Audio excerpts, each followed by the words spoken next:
contempler ta gloire, Seigneur. Nous célébrons ta gloire. Vers toi, et nous te contemplons pour t'adorer. Nous lèvons nos mains vers toi, et nous te contemplons pour t'adorer. Nous lèvons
Je demanderai au pasteur Joseph Kabobo de prier encore une fois.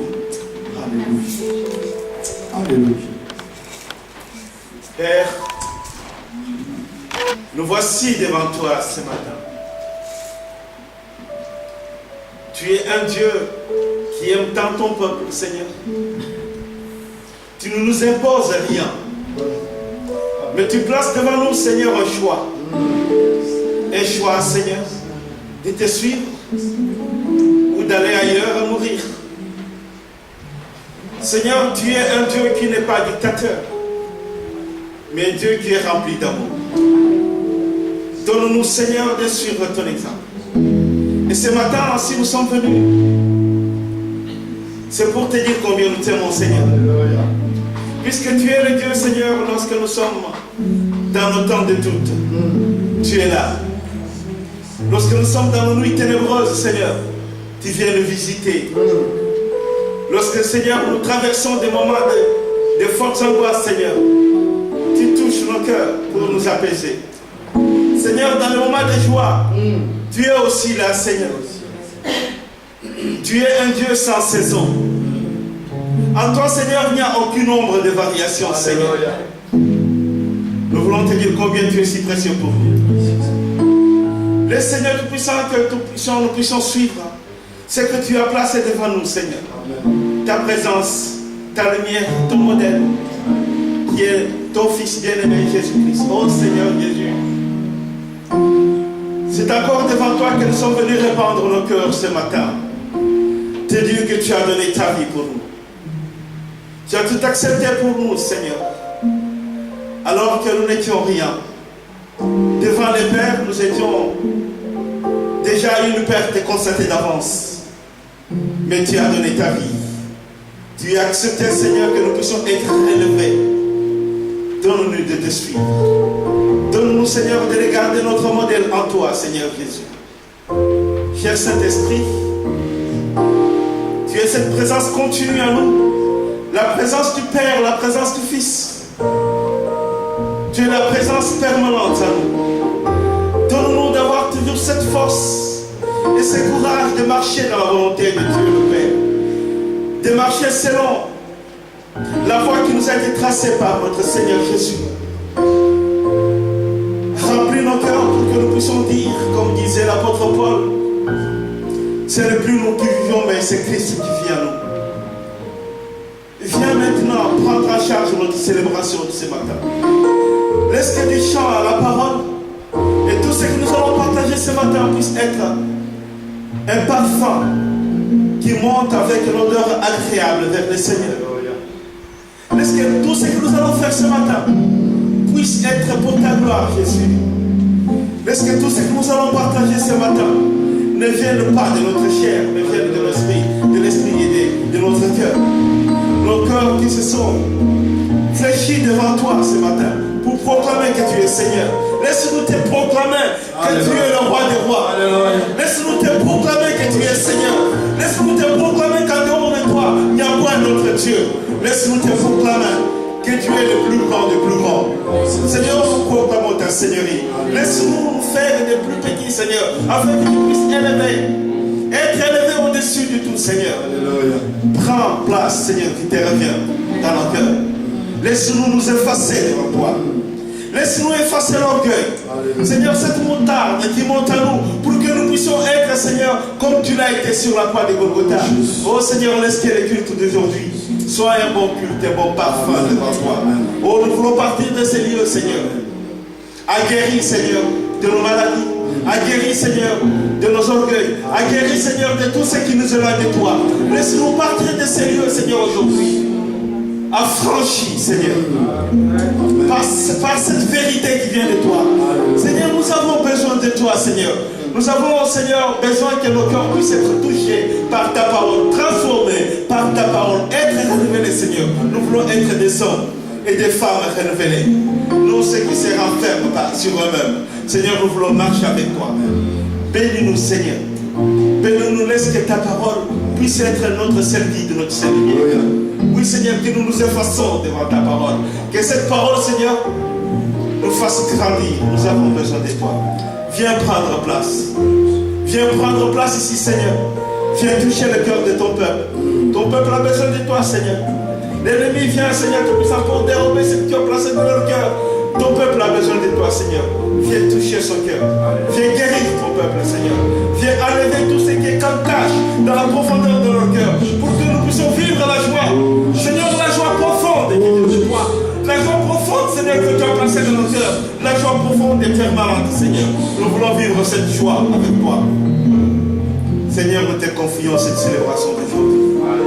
Nous avons connu, Seigneur, des semaines dures, des deuils, des moments difficiles. Mais Seigneur, ici, nous venons implorer ta grâce, ta présence, Seigneur, pour que ton nom soit ici, Seigneur, pour nous relever. Nous sommes tellement faibles, nous avons besoin d'être relevés, Seigneur. Touche ton peuple et relève-nous. C'est au nom de Jésus que nous avons ici prié. Amen. Amen.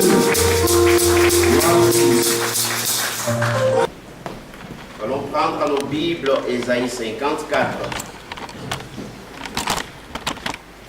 Si nous avons des Bibles, pas une bonne version, moi. Celui qui a une version des Lysécans, je pense Pasteur Kams. Vous pouvez lire Ésaïe, nous pouvons nous mettre debout, 54, tous les chapitres.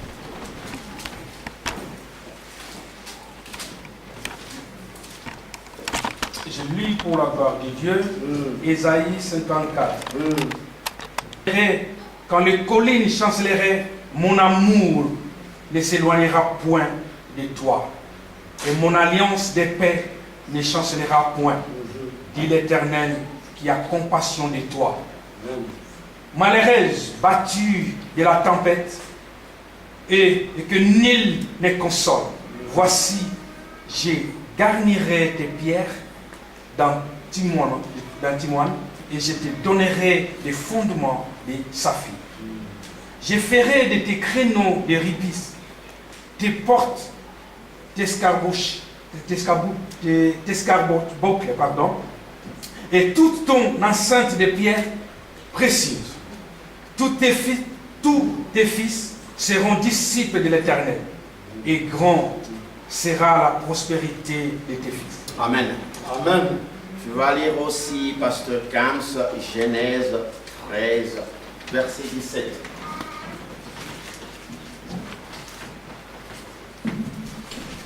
Genèse, chapitre 13, verset 17. Lève-toi, parcours les pays dans sa longueur et dans sa largeur, car je te les donnerai. Amen. Amen. Merci. Nous pouvons nous mettre.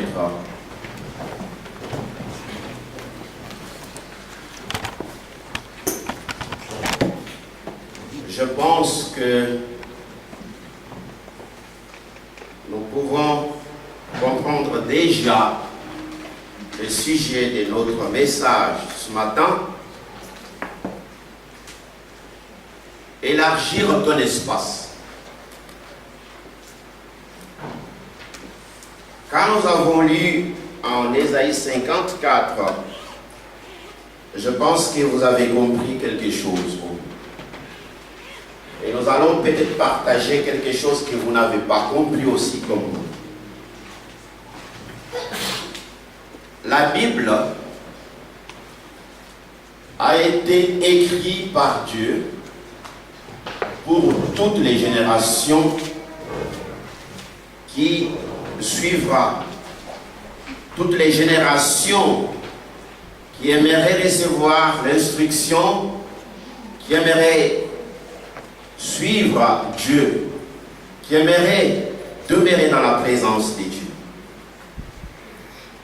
Et avant de partir en détail, je voulais seulement dire que c'est vrai qu'il y a des promesses, il y a certains passages bibliques, quand vous les lisez comme ça, c'est comme si ce message, ce passage biblique ne te concerne pas. Mais ce matin, je peux te donner un petit conseil. Si vous avez la maladie, situation financière, tu peux essayer de vérifier dans ta Bible, de lire la parole de Dieu et voir tous les passages qui parlent de ton problème. Tu peux lire la Bible, regarder dans la Bible s'il s'agit de la maladie. Tu vérifies dans la Bible pour voir dans quel passage Dieu a parlé de la maladie et quelle solution Dieu a apporté pour cette maladie. S'il s'agit de problèmes financiers aussi, il faut toujours lire la Bible pour voir, mais est-ce qu'il y a eu des gens, il y a eu des personnes qui ont eu les mêmes problèmes, même situation que moi, et qu'est-ce que Dieu avait fait? Et ces gens-là, qu'est-ce qu'ils avaient fait s'ils avaient trouvé la réponse, la solution à leurs problèmes? Dieu ne descendra pas encore aujourd'hui, te mettra Moïse devant toi, Élie devant toi, les apôtres devant toi. Mais à un moment donné, il a envoyé des prophètes, il a envoyé des gens, des personnes, des serviteurs. À un moment donné, il a compris qu'il faut que je puisse sceller quelque chose dans tout ce que j'ai envoyé comme message, dans ce que nous parlons aujourd'hui, nous considérons comme la Bible. Et aujourd'hui, quand vous prenez la Bible, dans cette Bible, la Bible te montre comment tu peux te conduire, comment tu peux marcher. Je peux dire aussi que ici, la Bible peut te montrer comment aussi tu peux te garder, tu peux te protéger aussi. Donc, il y a tout ce dont tu as besoin dans la Bible. Maintenant, dans cette lecture que nous avons faite, dans ce passage, Ésaïe 54 que nous avons. Vous me direz, c'est une histoire qui concernait Jérusalem, c'est une histoire qui concernait Israël, ça n'a rien à faire avec moi. Le micro ne fonctionne pas.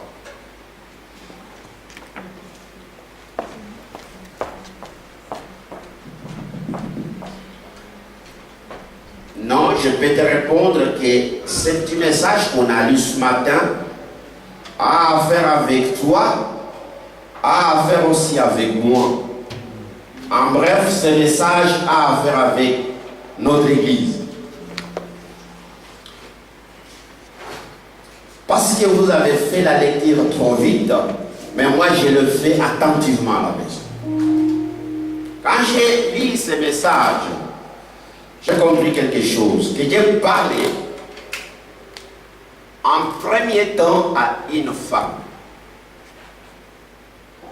Si vous pouvez maintenant avoir le temps d'aller faire la lecture à la maison, vous allez comprendre que Dieu parle à une femme. Mais à une femme qui a passé dans des étapes de la vie différentes.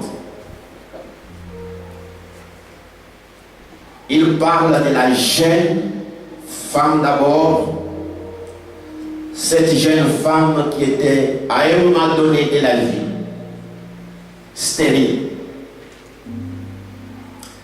Après, il parle d'une femme délaissée, qu'on peut qualifier comme une femme répudiée. Quand vous suivez encore l'histoire, vous allez comprendre qu'il s'adresse aussi à une femme qu'on peut appeler une femme veuve. Alors vous comprenez que pour bien comprendre la Bible, il ne faut pas lire la Bible comme un journal. Il y a certaines choses qui peuvent nous édifier, et si on peut entrer en détail. Pourquoi?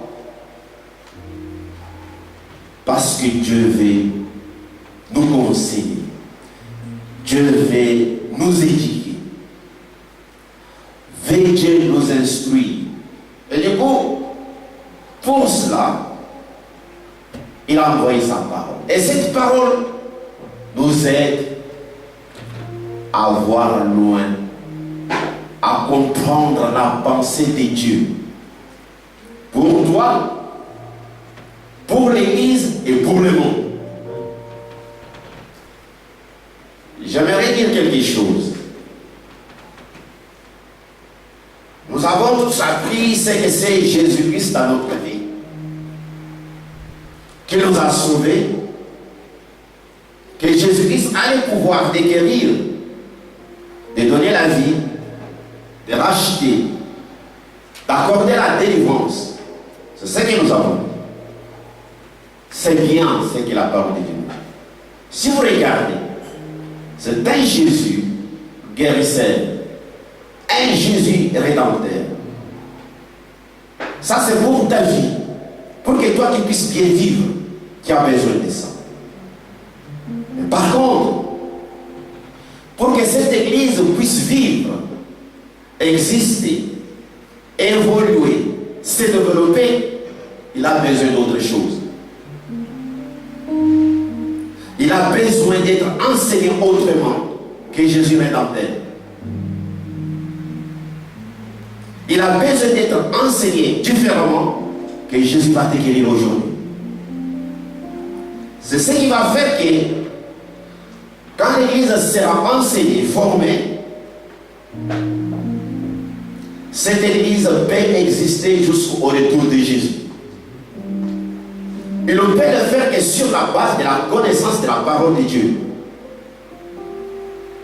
Quand nous lisons ça,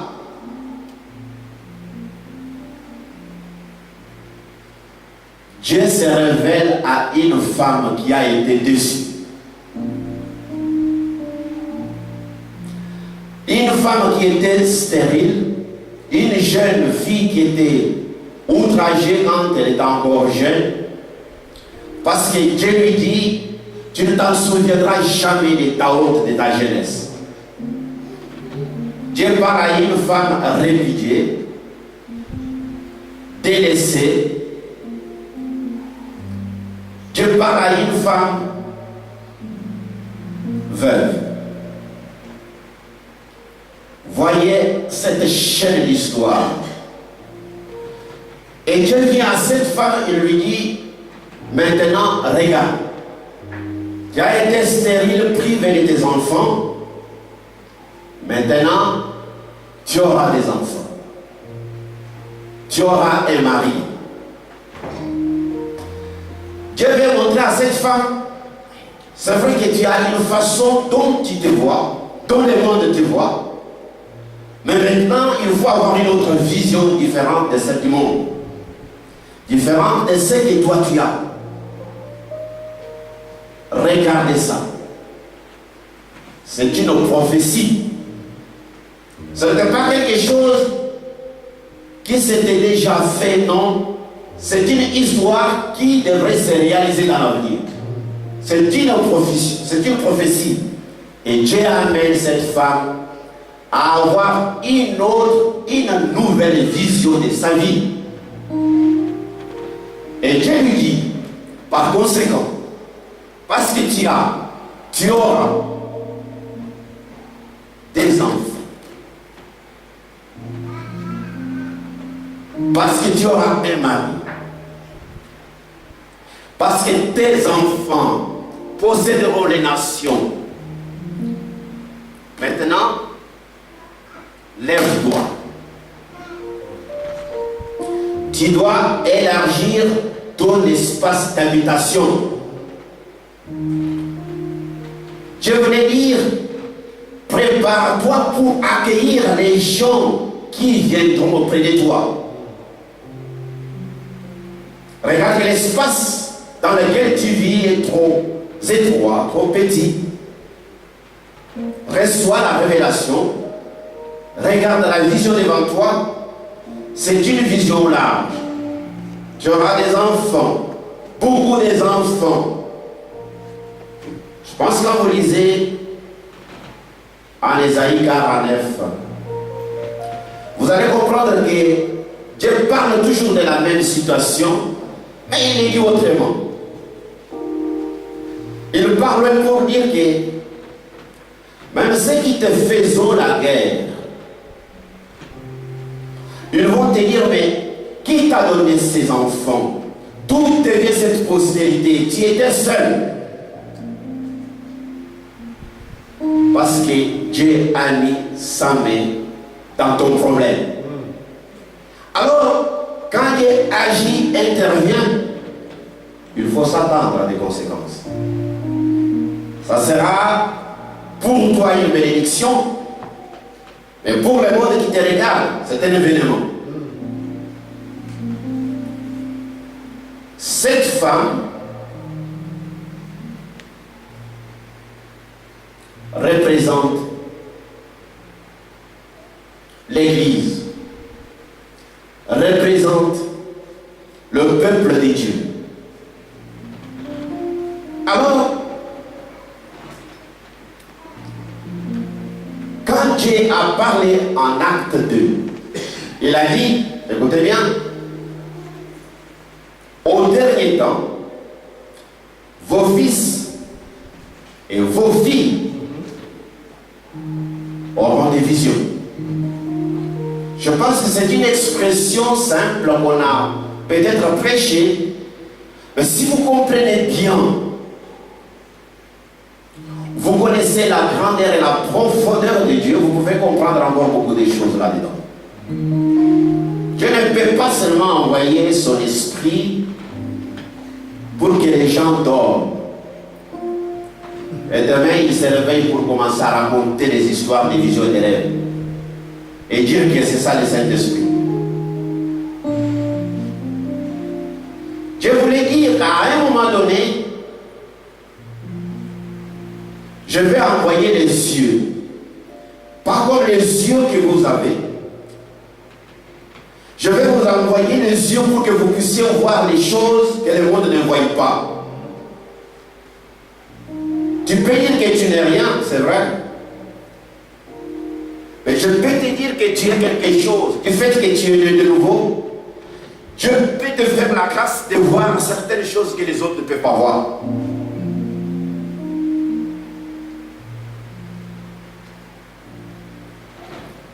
La question est de savoir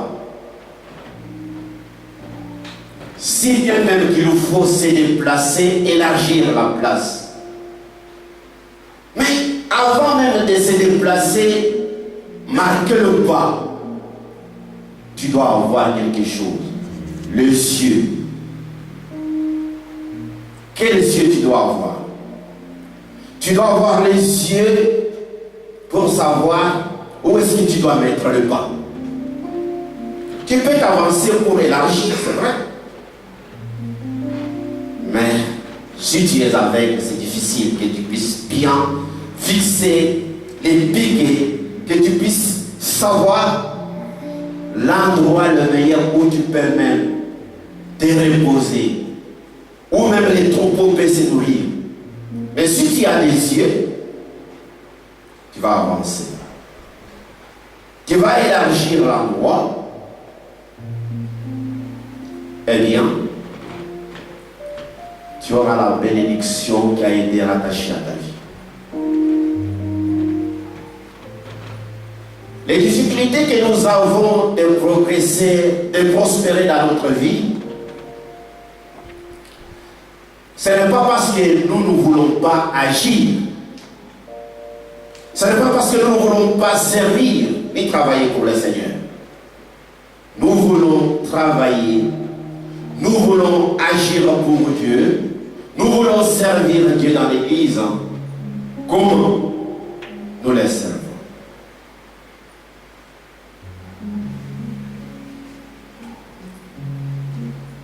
Parallèlement, je vous raconte une histoire. Isaac, fils d'Abraham,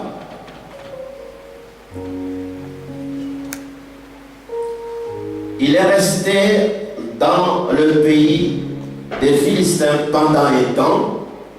Dieu l'avait béni. Les gens du pays, Abimelech, les rois qui étaient là dans ce temps, il avait remarqué la main de Dieu sur Isaac. Il lui a dit, nous ne voulons pas que tu sois au milieu de nous. Quitte notre pays.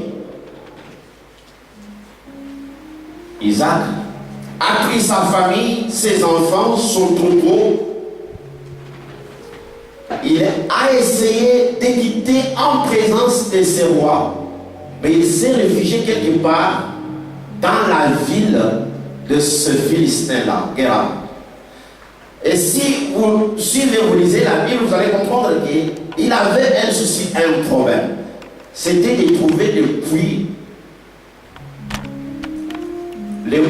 pour que les troupeaux, même les familles, sa famille puisse vraiment avoir la source, donc la provision pour se nourrir et boire. Parce qu'en les temps, c'était difficile donc pour trouver l'eau. Il n'y avait pas de robinet. Il n'y en avait pas. Il fallait qu'il ait un puits ou bien creuser des puits. Son père avait creusé beaucoup de puits.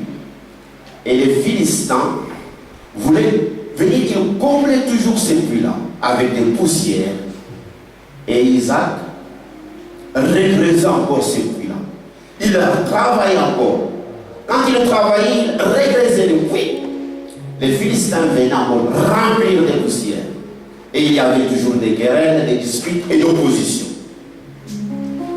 Un jour, il est parti. Il a creusé encore un puits.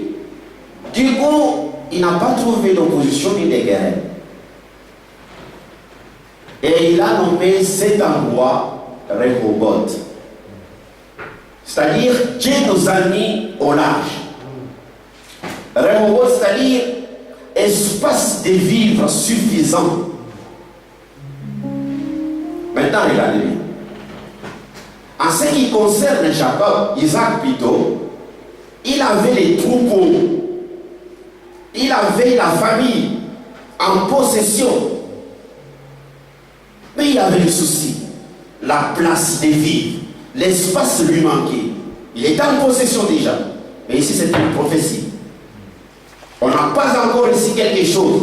Mais Dieu dit, regardez ce que vous attend. Est-ce que vous comprenez? Dieu dit ici, vous n'avez pas encore la postérité. Vous n'avez pas encore des enfants. Mais moi, je vous dis, élargissez l'espace. Parce que vous serez le père, la mère de multitudes. Si je prends ce texte, je le mets dans mon église, je peux que bénir mon Dieu pour une simple raison, pour dire que je peux lire toutes les Écritures. Mais il y a quelque part certaines Écritures, quand je les lis, je vois que ça ne concerne que nous. Et lorsque je prends mon temps pour lire, et demeurer dans cette parole, la méditer et la mettre en pratique, je suis en accord avec les cieux. Et là, du coup, le regard de Dieu sera fixé sur moi pour voir qu'est-ce que je veux faire avec cette écriture prophétique.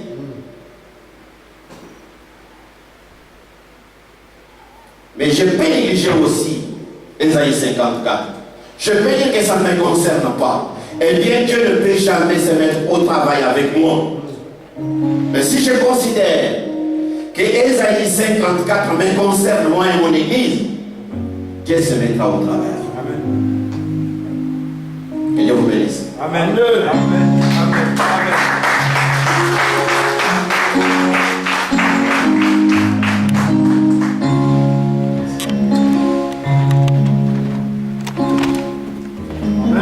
Amen. Amen. Ah là là. Dieu est bon.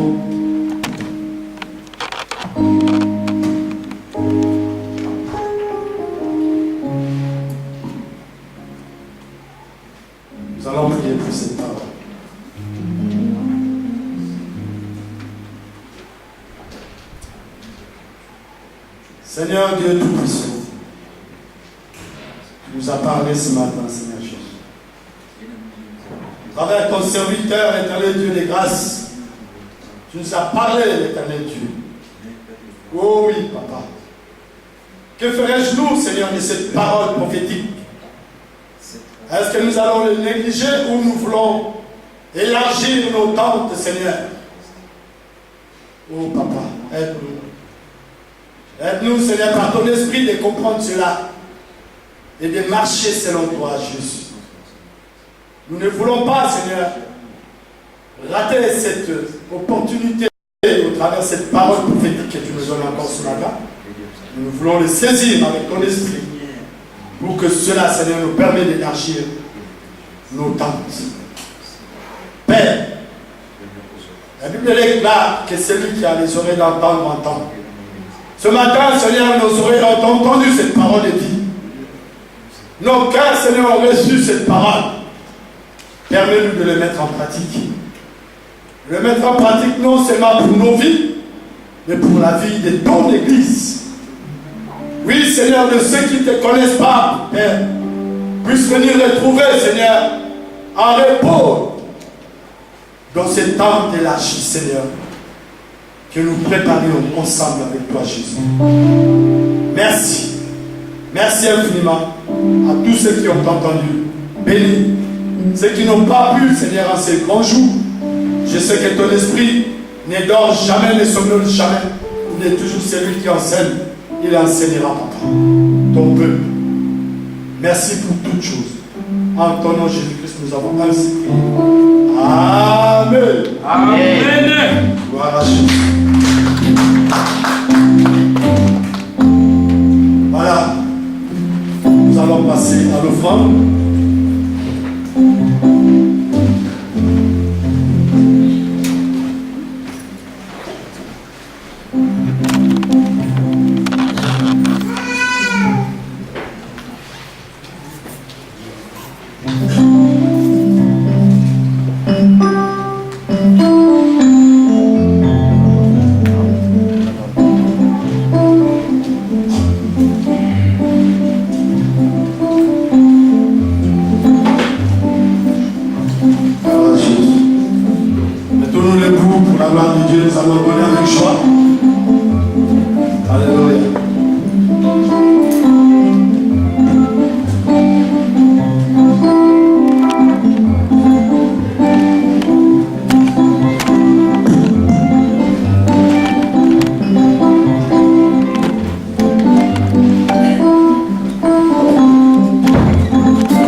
Dieu te bénisse. Se souviens toujours de ce moment que tu donnes.